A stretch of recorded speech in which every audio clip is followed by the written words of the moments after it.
Hi friends, welcome back to Shruti vanilla channel.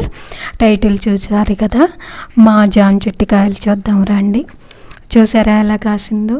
వేసవికాలంలో నీళ్ళు లేక అసలు అయితే చెట్టు ఎండిపోవాలి. కానీ నేను అంట్లు కడిగిన నీళ్ళు అంటే కడిగినట్లు కాదు. ఫస్ట్ ఫ్రెష్ నీళ్ళల్లో అన్నిటిని ముంచి తీసిన తర్వాత మళ్ళీ అంట్లు కడిగేటప్పుడు ఫ్రెష్ నీళ్ళే వస్తాయి. ఆ వాటర్ పోసానన్నమాట జామ చెట్టుకి. అందుకనే ఎండాకాలం కూడా ఇలా కాయలు కాసింది. సందు ఎడం అనేది లేదనమాట. ఎక్కడ చూసినా కాయలే. ఇది థర్డ్ టైం అనమాట మేము ఇక్కడికి వచ్చాక జామ చెట్టు కాయలు కాయడం. ఫస్ట్ టైం అసలు మేము జామ చెట్టు పుట్టాకే మేము వచ్చిన తర్వాతే కాయలు కాసిందంట. అంతకుముందు కాయలేదంట. అంటే పొజిషన్ లేకో చిన్న చెట్టు అయ్యో.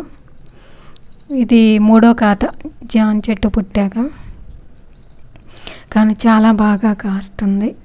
అంతకుముందు మామూలుగా ఎవరు వేసారో చెట్టు ఏ విత్తనమో కానీ. ఇందులోనే 2 స్పీడ్స్ ఉన్నాయి. ఒకటేమో మీడియం సైజులో ఉంటాయి, ఇంకొకటి చాలా పెద్దగా వస్తాయి అన్నమాట అటుపక్క. మొత్తానికి చాలా టేస్ట్గా కూడా ఉంటాయి. ఇంకా ఈ పళ్ళన్నీ వచ్చాయంటే ఇక రోజు కోతులు తిన్నన్ని తిని మేము జ్యూసులు చేసుకొని తాగి తిని ఇంటి ఓనర్స్ వస్తే వాళ్ళకి ఇచ్చి మొత్తానికి జామకాయల పండుగ అయింది. కొన్ని పారేయాల్సి వస్తుంది అన్నమాట. అంతా ఇంకా పెద్ద అయ్యే అవుతూ ఉంటే ఇగో చిన్న కాయలు వస్తూ ఉంటాయి వస్తూనే ఉన్నాయి.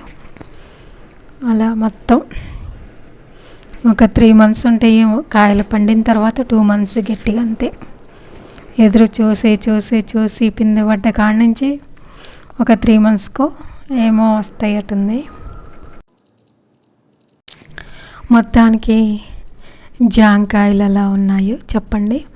ఎప్పటికప్పుడు వీడియో తీద్దాం అనుకుంటున్నా. ఇంకొంచెం పెద్దగా అయ్యాక అని అంటే కొంచెం పెద్దగా అవుతూ ఉంటే మళ్ళీ పిందులు వస్తున్నాయి.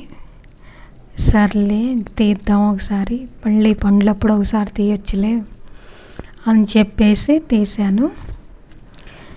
ఇంత చిన్న చెట్టు అయినా చెట్టు కాయలు మొత్తం బాగా రావాలంటే ట్రిప్ ఏంటంటే మిగిలిపోయిన అన్నం ఉంటుంది చూసారా, అది బాగా మెత్తబడిన తర్వాత చెట్టు మొదల్లో వేసి మట్టి వేయాలి. ఇంకా వెజిటేబుల్ కడిగిన నీళ్ళు అవన్నీ పోస్తూ ఉండాలి.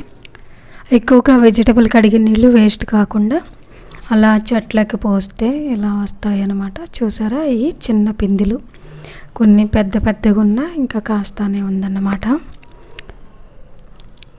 చూసారా, ఈ వీడియో మీకు నచ్చితే లైక్ చేయండి, కామెంట్ చేయండి. ఇలాగే మీ ఇంట్లో ఏమన్నా ఫ్రూట్స్ చెట్లుంటే కామెంట్ చేయండి. జామకాయలు మంచిగా రావాలంటే ముఖ్యంగా మిగిలిపోయిన అన్నం అలాంటి చెట్టు మొదల్లో వేయటం, వెజిటేబుల్ కడిగిన నీళ్లు పోయటం, ఇంకా నీళ్లు ఉండాలి. ఏ చెట్టుకైనా ఫస్ట్ నీళ్ళు అనేది ఉండాలి. మనకు ఒక్కోసారి నీళ్ళు ఇబ్బంది అయినప్పుడు అలా అంట్లు కడిగిన నీళ్ళు, బట్టలు ఉతికిన నీళ్ళు ఏవి వేస్ట్ కానీయకుండా చెట్లకు పోతే చెట్లు ఇలా నీట్గా ఉంటాయి అన్నమాట. ఈ వీడియో మీకు నచ్చితే లైక్ చేయండి, కామెంట్ చేయండి ప్లీజ్. చూసారా ఎంత కిందలో ఉందో జామకాయ చెట్టు కాయ అయితే. ఈ వీడియో మీకు నచ్చితే లైక్ చేయండి, కామెంట్ చేయండి. Please subscribe my channel. Thank you for watching.